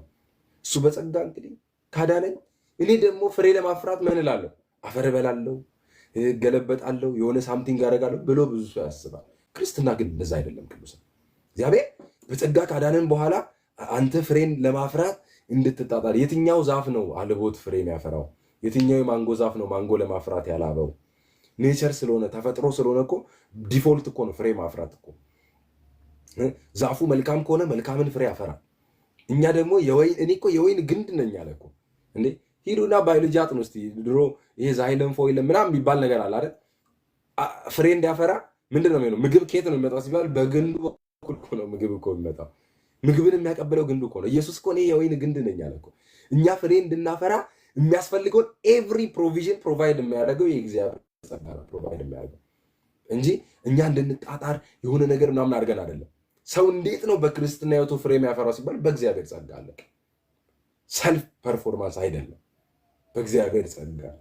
ስለዚህ እኛ በመንፈስ ግን ከእምነት የጽድቅን ተስፋ እንጠባበቃለንና በክርስቶስ ኢየሱስ ሆኖ በፍቅር የሚሰራ እምነት እንጂ ተመልከቱ፣ መገረዝ ቢሆን ወይም አለመገረዝ ምን አይነት አይጠቅምም ይላል። አሁን በጸጋ ላይ የጨመራችሁት የትኛው ነገር አይጠቅምም። ምን ነው የሚጠቅመው ሲባል በፍቅር ግን የሚሰራ ግን እምነት አለ ይላል። እዚህ በፍቅር የሚሰራ እምነት አሁን ይሄ የእግዚአብሔርን ጸጋ አንደርስታንድ ስናደርግ ባይዜ ፌዝንም ጭምር አንደርስታንድ እናደርጋለን። ብዙ ጊዜ ሰዎች የሚያስቡት እምነት ራሱ እንትን እንደሆነ ነው የሚያስቡት። እምነት የሰው ስራ እንደሆነ ነው የሚያስቡት። አምኜ ነው ምናምን ሲሉ ትመለከታለሁ። ብዙ ጊዜ ሰዎች እንዲህ አይነት ነገር ስንት እኔ አምኜ ነው ምናምን ይላል። እምነት ራሱ የእግዚአብሔር ስጦታ ነው። ተመልከቱ ኤፌሶን ምዕራፍ 2 ላይ ስጦታ ነው ብሎ የሚያወራው አንዱ ፌዝ ነው። በክርስቶስ እምነት እንጸድቅ ዘንድ ይላል። ስለዚህ ይሄንን እግዚአብሔር ነው በእኛ ውስጥ መንፈስ ቅዱስ ይሄን ካልሰራ ማመን ባይዘ ቀላል ነገር አለን። ስለ እምነት ስናወራ በብዙ የንግግር ችሎታ አሳምናችሁት በጥቅስ ቁጭ አድርጋችሁት ሰው ቆም ይላል። እምነትን ራሱ በሰው ውስጥ የሚፈጥረው በእግዚአብሔር ቃል በኩል መንፈስ ቅዱስ ነው። ስለዚህ መንፈስ ቅዱስ የተባረከ ይሁን። ይሄ የሥራው ባለቤት ነው። በፍቅር ግን የሚሰራ ግን እምነት አለ። ስለዚህ እኛው ሴቪንግ ግሬስ ነው እያወራን ያለው። ሴቪንግ ፌዝን ስናወራ ደግሞ ሴቪንግ ፌዝ ደግሞ የሚሰራ ነው የሚለው እናወራለን። እንዴት ሲባል በፍቅር የሚሰራ። ስለዚህ ስለ ጸጋ ስናወራ ጸጋ ምን አይደለም? ጸጋ የተቀየጠ አይደለም። ወይም ጸጋ ምንድነው? ንጹህ ነው። ጸጋ የተቀየጠ አይደለም። ጸጋ ከሰው ስራ ጋር የተቀየጠ አይደለም። ተመልከቱ ቆላስይስ መጽሐፍ ምዕራፍ 2 ቁጥር 16።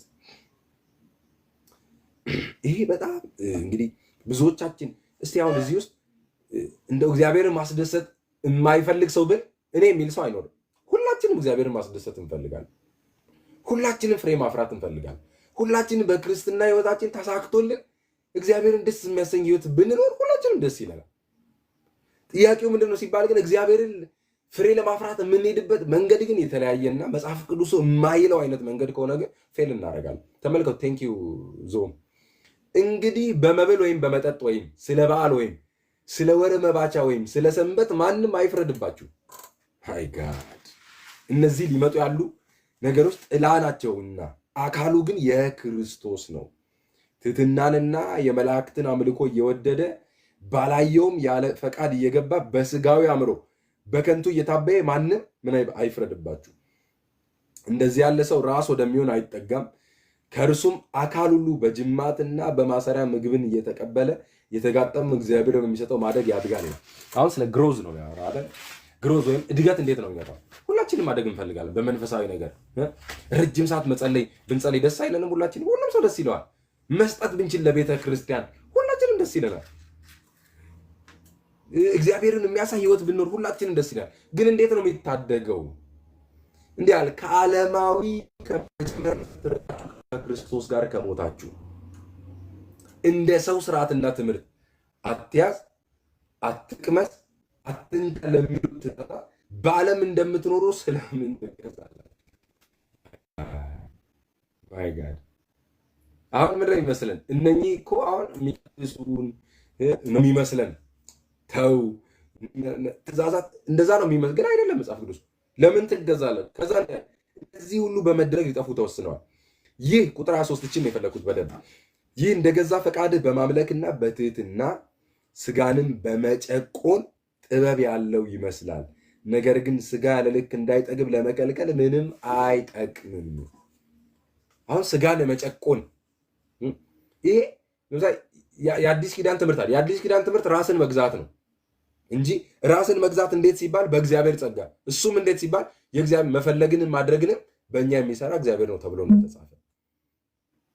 አሁን እዚህ ጋር ግን ምንድን ነው እያወራለሁ? ስጋን በመጨቆን ጥበብ ያለው ይመስላል። አሁን በል እንግዲህ ጥርስን ንከስ ምናምን ሲባል እውነት ነው ዊዝደም ያለው ይመስላል። ዛሬ ወስኑ። አሁን እየሰበኩ ነው። ዛሬ ወስኑ። በኃጢአት ልምድ ውስጥ ያላችሁ ዛሬ ማቆም ምናምን ብዬ ስላችሁ የምታቆሙ ነው የሚመስላችሁ። ጥበብ ያለው ይመስላል። ቸርች ውስጥ ስንት ጊዜ ወስናችኋል? እኔ ቻሌንጅ ላድርጋችሁ እስቲ ዛሬ ስንት ጊዜ ወስናችኋል? ቸርች ውስጥ ስብከት ሲሰበክ ከዚህ በኋላ ይሄን አላረግም እግዚአብሔር የዛሬን እንጂ ስንቴ ጸልየናል ለዚህ ብለን የዛሬን ለፈኝ እንጂ ጌታ ሆይ ከዚህ በኋላ ሁለተኛ እንዲህ አይነት ነገር ውስጥ አልገኝም ብለሃል። ነገር ግን ለምንድን ነው ድግም የተገኘ ታስበው ምንድነው ሲባል ከዚህ በኋላ በማለት በእኛ ውሳኔና በእኛ ጥርስ መንከስ ከዚህ ምን ወጣ አይደለም ማለት ያለብን ምንድን ነው? ጌታ ሆይ እኔ አልችልም ከዚህ መውጣት፣ ጥርሴን ነክሼም አልችልም፣ ስጋዬን ጨቁኜም አልችልም። ምን ግን ለእግዚአብሔር ለጸጋህ ግን ራሴን እሰጣለሁ። እኔ አልችልም፣ ጸጋህ ግን በእኔ ውስጥ ይሄን ማድረግ ይችላል። በቃ ማለት ያለብን እና አሳልፈን መስጠት ያለብን ይሄንን የሆነ ኃጢአት በሰራችሁ ቁጥር የዛሬን እኔ በጣም እኔ ይሄን እኮ ስነግራችሁ እኮ አሁን ስለ እናንተ ብቻ አይደለም እያወራለሁ፣ ስለ ራሴም ጭምር ነው ይሄን እያወራለሁ። እኔም እንደዚህ አይነት ሜንታሊቲ ነበረኝ። እኔም አይዟችሁ እናንተም ብቻ አይደለም እያወራለሁ። እኔም ራሴ እንደዚህ አይነት ሜንታሊቲ ነበር። ነገር ግን እንዴት ወጣ ከዚህ ሜንታሊቲ ስትሉ አሁን በእኔ ጥርስ መንከስ እንደማይሆን ገብቶኝ መጸለይ እኮ ሰዎች እኮ አንዳንድ ጊዜ አስባችሁታል? አንዳንድ ሰዎች መጸለይ በጣም ቀላል ነው ምናምን ብለው ሲሉ ትመለከታላችሁ። አንዳንድ ሰው ስራ ይሆንበታል መጸለይ። 2 ደቂቃ ከተንበረከከ የሚሞት ይመስለዋል አንዳንድ ሰው። ከዛ የጸሎት መሪ ምናምን ይላል። ግን በቃ እግዚአብሔር እኔ መጸለይ አልችልም አለቀ። ጸጋህ ግን በእኔ ውስጥ ግን ይችላል። በኋላ እኮ የምናወራው አሜዚንግ ጳውሎስ እንደዚህ ይላል፣ በድካሜ አለ እመካለሁ። ለምን ሲባል የዛን ጊዜ ኃይለኛ ነኝ። እንደዚህ ማለት ይችላል። መጸለይ ሲከብደኝ የዛን ጊዜ እመካለሁ። ለምን? የሚያስጸልየኝን የእግዚአብሔርን ጸጋ ሞር ሪሲቭ አደርጋለሁ። ይዛኔ በድጋሚ እግዚአብሔር ጸጋ ምን ሊያደርግ ሊሰራ ይመጣል። የእግዚአብሔር ጸጋ አለ። ስለዚህ አሁን እንትን ማድረግ ከፕሮግራም ያለፈ ነው። አያችሁ፣ ፕሮግራም ልናወጣ እንችላለን፣ ግን ለፕሮግራማችን ታማኝ ላንሆን እንችላለን። የእግዚአብሔር ጸጋ በእኛ ውስጥ ሲሰራ ላይፍ ነው። የእግዚአብሔር ጸጋ ግሬስ እኮ ህይወት እኮ ነው። ጸጋ እኮ ህይወት እኮ ነው። ስለዚህ ረዲ ለምሳሌ እኔ የከበደኝ ጸሎት ነው። በቃ አንድ ደቂቃ ነው ይችላል ምናምን ጌታ እኔ አልችልም ይሄንን ማድረግ። ፕሮግራም አውጥቻለሁ፣ ሌሊት እነሳለሁ ብያለሁ፣ እኔ ግን አልችልም። ጸጋህን ግን ምን አምናለሁ። በቃ እግዚአብሔር ጸጋን አብዛል። አለቀ በቃ። እውነቴን ነው የምላችሁ፣ እግዚአብሔር ጸጋን ያበዛላችኋል። ለዚህ ነው መጽሐፍ ቅዱሳችን ለበጎ ስራ ሁሉ ትተርፉ ዘንድ ጸጋን ሊያበዛላችሁ ይችላል። ሁለተኛ ቆሮንቶስ ምዕራፍ 8 ላይ እግዚአብሔር በጌታ በኢየሱስ ስም ጸጋ ይበዛልናል። አሜን። ጳውሎስ ጸጋ ከእናንተ ጋር ይሁን እንደሚል ጸጋ ይብዛላችሁ እንደሚል በኢየሱስ ስም ይሄ በራሳችን ጥረት ሞክረን ምናምን ባልቻልናቸው ጉዳዮች ሁሉ በኢየሱስ ስም እግዚአብሔር ጸጋ ይበዛልናል። በጌታ በኢየሱስ ስም ጸጋ እንድንጸልይ ጸጋ ይበዛልናል። እንድንሰጥ ጸጋ ይበዛልናል። እግዚአብሔር እንድናገለግል በኢየሱስ ስም ጸጋ ይበዛልናል። ያ እዚህ አሁን ከፕሮግራም አንጻር እኔ ድሮ ማረጋ እየጸለይኩ ለምሳሌ 1 ሰዓት ነው መጸለይ ያለብኝ ብዬ አላርም እሞላለሁ ማለት ነው። ለምሳሌ 2 ሰዓት ላይ ከሆነ አላርም የሞላሁት 3 ሰዓት ላይ እንደገና አላርም እሞላለሁ። ለምን? 1 ሰዓት ከጸለይ ኮዲ ለመነሳት ማለት ነው። ይኸውልህ ሰዓት እያየ የምትጸልይ ከሆነ በፍጹም አይደርስም። 1 ሰዓቱ 10 ሰዓት 20 ሰዓት 30 ሰዓት ነው የሚሆንብህ። በፍጹም አይደርስም። እና ቼክ አደርገዋለሁ። ይሄ አላርም ሳይጮህ ቀርቶ ነው ወይስ ሰዓቱ ሳይደርስ ቀርቶ ነው ብዬ ቼክ አደርጋለሁ። አይደርስም አሁንም አስቀምጣለሁ። እግዚአብሔር ምናምን ማይንድ ያለው ስቲል ሰዓቱ ላይ ነው። ቼክ አደርጋለሁ ነው አይደለም። አሁን ምንድን ነው ማለት በቃ ይሄ በህግ ስርዓት ራሳችን አስረን የምናደርጋቸውን ነገሮች መተው ያስፈልጋል። በቃ ሲምፕሊ እንበረካል። እግዚአብሔር ጸጋ ይደረግ። የሚያስጸልይ የእግዚአብሔር ጸጋ አለ። መጽሐፍ ቅዱስ ማንበብ ፈልጋለሁ። መጽሐፍ ቅዱስ እንዳነብ የሚያደርግ የእግዚአብሔር ጸጋ አለ።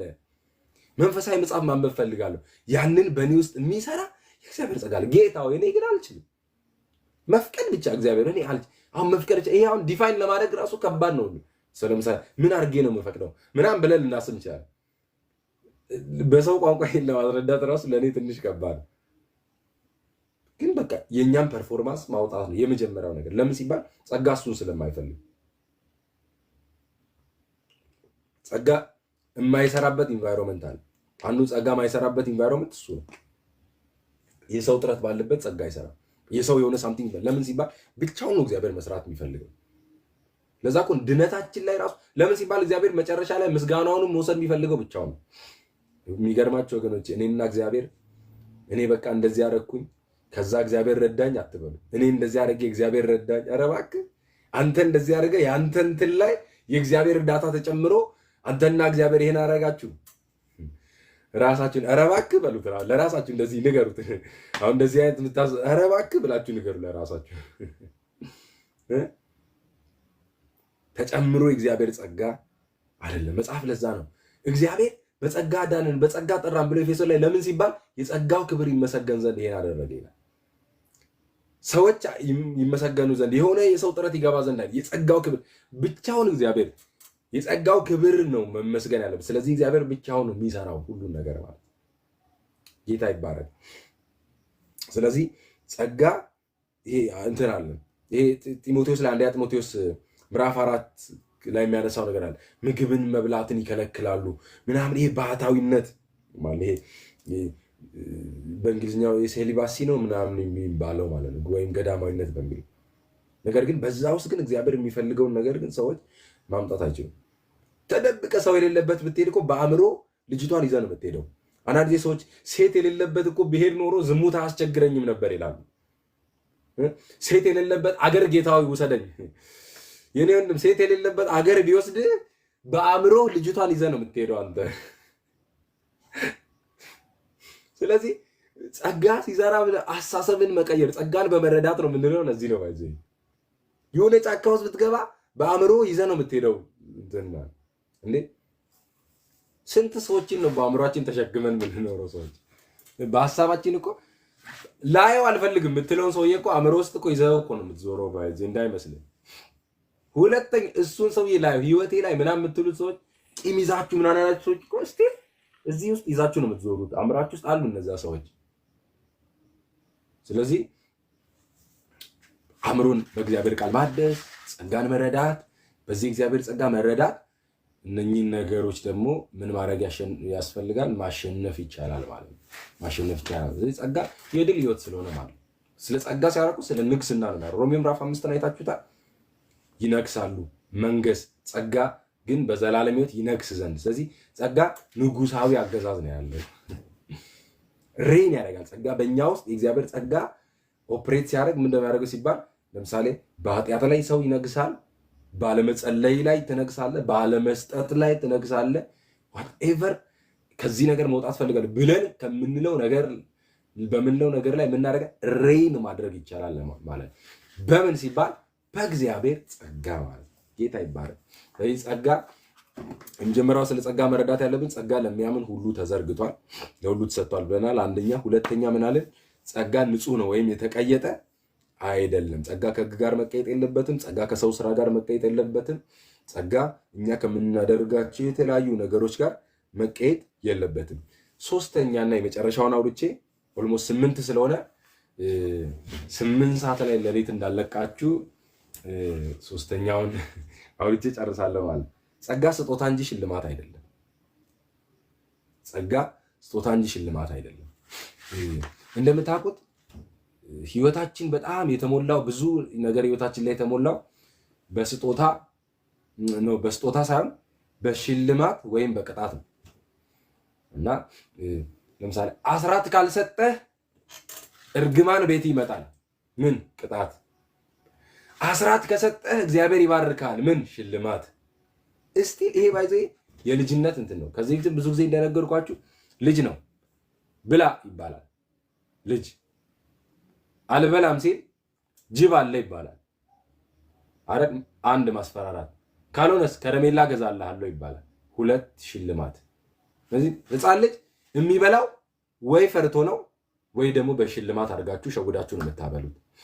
ክርስትና ግን እንደዚህ ያለ እውነት ነው። በመስጠት ውስጥ በረከት አለ። ነገር ግን ገና ለገና እግዚአብሔርን በረከት አስቤ ካልኩሌሽን ሰርቼ ይህን ያህል ብሰጥ እግዚአብሔር ይህን ያህል ያደርግልኛል፣ ይህን ያህል ባረግ ይህን ያህል በሚል በካልኩሌሽን ግን አይደለም የሚደረገው። በካልኩሌሽን ምክንያቱም እናወራ ኔክስት ዊክ ጸጋ ዕዳ አይደለም የሚለው እናወራ። ዕዳ መንግስት ግብር አይደለም ዕዳ ይላል። እኛ ሀገር ግብር ሰሞን ቢሰውዘዜ ግብር ዕዳ አይደለም የሚል አንድ እንትን አለና ጸጋ ዕዳ አይደለም። እና ስለዚህ ስለ ጸጋ ስናወራ እግዚአብሔር ጸጋን ሰጥቶናል ብለን ስንል ጸጋ ይሄ በሽልማትና ይሄ ምንድን ነው? ከሽልማት ቀጥሎ ጄሪ አንድ ቁጥር ጥያቄ ነው። እሺ ለቤካ ነው። ቤካ ኮሜንት አንብብ እና በቅጣት ላይ የተመሰረተ አይደለም። የክርስትና ህይወታችን በፍቅር ላይ ነው መመስረት ያለበት። እግዚአብሔር ጸጋን ለምንድን ነው የሰጠን ሲባል እግዚአብሔር ስለሚወደን ነው። እግዚአብሔር ጸጋን የሰጠን የእግዚአብሔር ጸጋ አንኮንዲሽናል ስለሆነ እግዚአብሔር እንዲሁ ስለወደደን ነው እግዚአብሔር ጸጋን የሰጠን። ኢየሱስን ለምንድን ነው የሰጠን ሲባል እግዚአብሔር ስለምወዳችሁ ነው ሊለን የሚችለው። ምንም ሌላ የሚለው ነገር የለውም እግዚአብሔር እንደምታውቁት። እዚህ ስጦታ ከሆነ ጸጋ ከሽልማትም ከቅጣትም ሜንታሊቲ መውጣት አለብን። ቤተክርስቲያን ሰዎች ለምንድን ነው የምታገለግለው ሲባል እግዚአብሔር ቢፈውሰኝ ብዬ ነው፣ ኩላሊቴ ጋር ወጋ ያደርገኛል ይላሉ። ቢፈውሰኝ እግዚአብሔር ብዬ ነው። ለምንድን ነው የምታገለግለው ሲባል አይ ማገለግል እንደዚህ ይረገማል የሚል ቃል አንብቤ ነው ይላል። ደግሞ አንዱ እስቲል ነው ይሄ የባርነት ሜንታሊቲ ነው ባይዘው። ይሄ ባርነት ልጅ ግን በቤት ውስጥ አባት ጋር ካለ ፌሎሺፕ እና ህብረት ፍቅር የተነሳ ነው በእግዚአብሔር ቤት ውስጥ ምልልሱን ሊመላለስ የሚችለው ማለት ሁሉ ጊዜ ካልተገረፈ የሆነ ነገር ማድረግ ልጅ ቢኖራችሁ በረከት ነው አይደለም። ሁሉ ጊዜ ካልሸለማችሁት የሆነ ነገር ማድረግ ልጅ ካለ ይሄ እንትን አይደለም። ስለዚህ ስለ ጸጋ ስናስብ ጸጋ ከቤተ ክርስቲያን ውስጥ የሽልማትንም የቅጣትንም ሜንታሊቲ ያወጣል ማለት ጸጋን ስንረዳ ማለት ነው። ጸጋን ስንረዳ ጄርሻ በጣም ቴንክ ዩ በጣም you are blessed። እና ሽልማት ሮሜ መጽሐፍ ምዕራፍ 5 ቁጥር 17 የጸጋም ብዛትና የጽድቅን ስጦታ የሚቀበሉ በአንዱ በኢየሱስ በሕይወት ይነግሳሉ ይላል። ይህ ጸጋ የሰጠ መስጠት በጸጋው ስጦታ ነው የሚመጣው ማለት ነው። መሰጠት እግዚአብሔር ሲሰጥ ምናምን የሚሉ ነገሮችን ትመለከታለን። ለዚህ ጸጋ ጊፍት ፍሪ ጊፍት መሆኑን ነው የምታዩት ማለት። ስለዚህ ጸጋ ስጦታ ነው እያልኩ ሳስተምር ጄሪ ስጦታ እየሰጠችኝ ነው። ሮሜ መጽሐፍ ምዕራፍ 4 ቁጥር 4 ላይ ይህንን እንመለከታለን። ሮሜ መጽሐፍ ምዕራፍ 4 ቁጥር 4 ላይ አብርሃም በስራ ጸድቆ ቢሆን የሚመካበት አለው፣ ነገር ግን በእግዚአብሔር ዘንድ አይደለም እና መጽሐፍስ አለ ይላል አብርሃም እግዚአብሔርን አመነ ጽድቅም ሆኖ ተቆጠረ፣ ለሚሰራ ደሞዝ እንደ ዕዳ ነው እንጂ እንደ ጸጋ አይቆጠርለትም ይላል። እንደ ጸጋ አይቆጠርለትም። ስለዚህ ይሄ ደሞዝ ወይም ደሞዝ ማለት ልክ ለምሳሌ ጸጋ ስጦታ ነው እንጂ ሽልማትም ቅጣትም አይደለም ሲል ደሞዝም ግን አይደለም ጸጋ። ወይም ደግሞ እኛ ስላደረግነው ነገር እግዚአብሔር ቴንኪው ብሎ የሚሰጠን ነገር አይደለም ጸጋ። ጸጋ ፍሪ ጊፍት ነው። ጸጋ ማለት እኮ ለምሳሌ ስጦታ የሚለው ራሱ እኮ ትርጉም መስተካከል አለበት። ሰሞኑን እንግዲህ የምረቃ ሰሞን ነው ይሄ ሰሞን። አሁን እንግዲህ እኛ ሀገር ማለት ነው እነ ጄሪ ጋር ባይሆንም እኛ ሀገር አሁን የምረቃ ሰሞን ነው እና ልክ ልጆች ተመርቀው ሲመጡ ቤተሰብ ስጦታ ይሰጣል አይደል? ግን በእውነት ግን ስጦታ ነው? ቤተሰብ ይህንን ነገር እንዲሰጥ ምክንያት አለው ብለን ስንል አዎ ምክንያት አለው። ምን ልጄ 5 ዓመት ሙሉ ተመርቃ አላሳፈርከኝም ብሎ ኦልሞስት ሽልማት በሉ። ስጦታ ማለት ግን ልጁ ከዩኒቨርሲቲ ተባሮ ሲመጣ የኔ ልጅ ብለህ ስጦታ የሆነ ነገር ስትሰጠው አሁን ተመርቆ ያለ አንገቱ ላይ አሰርከውን ወርቅ ተባሮ ሲመጣ የምትሰጠው ቢሆን ዳት ኢዝ ጊፍት። እግዚአብሔር ይሄን ያደርገልን። በኃጢአት ምክንያት ከኤደን ገነት የሰው ልጅ ተባሮ ሲወጣ እግዚአብሔር ኢየሱስን እንካ ብሎ ስጦታ አድርጎ እግዚአብሔር ሰጠ። ዋው ምን ቴንኪው አባቶች፣ በኢየሱስ ስም እናመሰግናለን። ዋው ስለ ስጦታ የእኛን ምንም አይነት ጥረት የእኛን ስራ ስላልጠየቀው ስጦታ በኢየሱስ ስም እናመሰግናለን። ዋው ቅዱሳን፣ በዚህ ኢንጆይ ካላረጋችሁ፣ በዚህ ካልተደነቃችሁ፣ በዚህ እግዚአብሔር ጸጋ ካልተነካችሁ እውነቴን ነው ምንም ሊነካችሁ አይችልም፣ ምንም ሊለውጣችሁ አይችልም። እኔ አሁን ስሜታችሁን ለመኮርኮርም አልታገልም። እኔ ከኤደን ገነት ለተባረረ ሰው ኢየሱስ አይደለም አንድ ጥሩ ሰው እንኳን ይገባዋል። የሚያግዝ ሰው እሰጥሃለሁ ብሎ እግዚአብሔር አንድ ጥሩ ሰው እንኳን ቢሰጥ እንኳን ዲዘርቭ አናደርግም ያንን። ግን አምላክ ሰው ሆኖ ነው የተሰጠን። እግዚአብሔር ስጦታ አድርጎ ልጁ ኢየሱስን ሰጠ። ለዚህ እኮ መጽሐፍ ቅዱስ አንድ እግዚአብሔርን የሚደንቅ ጸጋ የምትረዱበት ጥቅስ ሁላችን የምናውቀው ዮሐንስ 3:16 ነው። ምንም የሚለው እግዚአብሔር አምላክ አንድ ያ ልጁን እስኪሰጥ ድረስ ዓለምን እንዲወዷልና ምን እስኪያደርግ እስኪሰጥ ፍሪ ጊፍት ልጁ ኢየሱስ ስጦታ ተደርጎ ነው የተሰጠን። የሚገባን አይደለም ኢየሱስ፣ ዲዘርቭ የምናደርገው አይደለም ኢየሱስ፣ የጸሎታችን ውጤት ደሞዝም አይደለም ኢየሱስ ፍሪ ጊፍት ነው። ስለዚህ የእግዚአብሔር ጸጋ፣ ስለ ጸጋ ስናወራ ደሞዝ አይደለም። ጸጋ ከእንትን አይደለም፣ ከቅጣት ሜንታል ተነስተን የምናስተምረው አይደለም። ጸጋ ከፍርሃት፣ ጸጋ ከሽልማትን ሜንታል ተነስተን ጎበዝ በርታ ጥሩ ነው እያደረክ ያለው ብለን የምናደርገው አይደለም። ጸጋ ግን ምንም ሳይገባን በኃጢአት ወድቀን እያለን ጨለማ ውስጥ እያለን የተደረገ የእግዚአብሔር መልካምነትና የእግዚአብሔር ቸርነት ነው ማለት ነው። ስለዚህ ስለ እግዚአብሔር ጸጋ መረዳት ካለብን መሰረታዊ ነገር አንዱ ነው። ስለዚህ ቅዱሳን በዚህ ላጠቃልን። በምን እናጠቃልን? ከህይወታችን ውስጥ ከአገልግሎታችን ውስጥ ሰልፍ ኢፈርት ሰልፍ ፐርፎርማንስን እናውጣ። የኛ ጥረት የኛ ምናምን የምትሉትን ነገር አውጡና የእግዚአብሔር ጸጋ ብቻ ላይ ቆሙ። አዜ ፕሮቴስታንት አንድ ፒላር አለን አይደል? ምን ሶላ ግራሺያ ሚል ጸጋ ብቻ ሚል ጸጋ ብቻ ድነት ላይ ብቻ አይደለም። ጸጋ ብቻ ፍሬ ለማፍራት ጸጋ ብቻ፣ እግዚአብሔርን ለማገልገል ጸጋ ብቻ፣ ለመዘመር ጸጋ ብቻ፣ ለመጸለይ ጸጋ ብቻ። በእያንዳንዱ የህይወቴ አቅጣጫ ምንን አምናለሁ ካላችሁ፣ ምንን ትታመናለህ ካላችሁ፣ የእግዚአብሔርን ጸጋ እታመናለሁ። በእያንዳንዱ የህይወቴ አቅጣጫ ራሴን አላምንም፣ ጸሎቴን አላምንም፣ ሰዎችን አላምንም፣ ትጋቴን ይብን አላምንም። ጥሩ እኮ ነው ትጋት፣ መጸለይ እኮ ጥሩ ነው፣ ግን ጸሎቴን አላምንም። የምደገፈው የእግዚአብሔር ጸጋ ላይ አለኝ ብዬ የምለው የእግዚአብሔርን ጸጋ ነው። ስለዚህ ጳውሎስ እንደዚህ ይላል፣ የእግዚአብሔርን ጸጋ አልጥልም ይላል።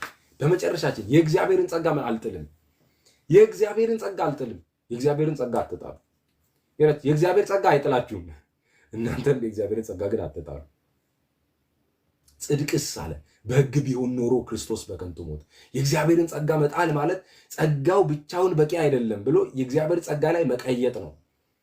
የማይጠላችሁን ጸጋ ለምን ትጠላላችሁ? የማይተዋችሁን ጸጋ ለመተው ለምን ትታገላላችሁ?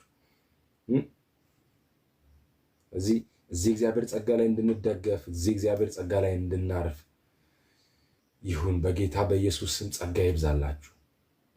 ወዳችኋለሁ። ዩ አር ብሌስድ።